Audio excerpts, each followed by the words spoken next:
What's cooking, guys? Welcome back to the channel. My name is Jay, and today I'm going to be showing you how to make a very simple pesto pizza right after this. My name is Jay, and this is BROIL LA.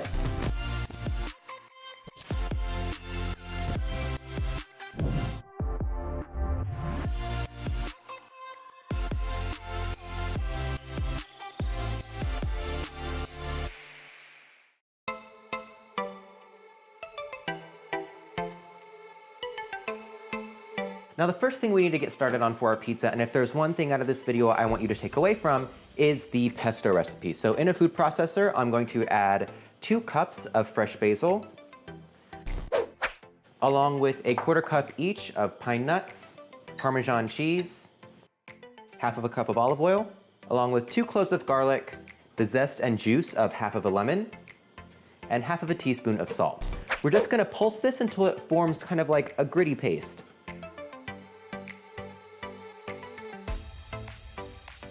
Now that our pesto is done, we can get started on the rest of our pizza. So here I have some dough that I made. If you want the recipe, I'll put it down in the description, but you're more than welcome to use store-bought pizza dough. So what we're gonna do is we're gonna lightly flour our surface,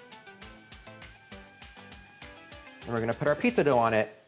Now you wanna make sure that you're keeping this well floured so it doesn't stick to your hands or to your surface. And you wanna kind of push from the center out so that we keep that crust on the edge. You want to keep doing this until it forms around a 10 to 12 inch circle, with the center part being as thin as possible. Once this is ready, we're going to put it on a pizza peel with some cornmeal. The reason why we're using cornmeal instead of flour is because flour will actually stick to the dough, and it might cause some sticking to the peel as well. Cornmeal, however, will kind of act like ball bearings underneath the crust, and will let it slide off and on. Now that our pizza's on the peel, we can start topping it. So we're gonna start off with a tablespoon or 2 of our pesto. We're gonna spread it out as thin as possible. And then on top of that, we're gonna add some ricotta cheese, some ball mozzarella that we're just gonna tear into pieces, some Parmesan, a few pine nuts, some sliced Fresno chilies, sun-dried tomatoes, some dried oregano, and we're gonna finish this up with some minced garlic. Once all of our toppings are on the pizza, you may need to take a knife and lift the edges of the dough up a little bit, just to make sure that we can shake it and slide it off into the oven. Once all our toppings are on, we can slide it right into our preheated pizza oven. I'm using a pizza oven that is a stovetop oven from Pizzeria Pronto. If you don't have one, you can use a pizza stone in your oven. Just make sure it's on the highest setting and you have it preheated for at least 30 minutes.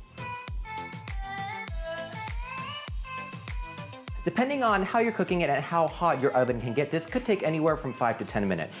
You just want to make sure that your crust gets nice and bubbly and we have a nice browning on there.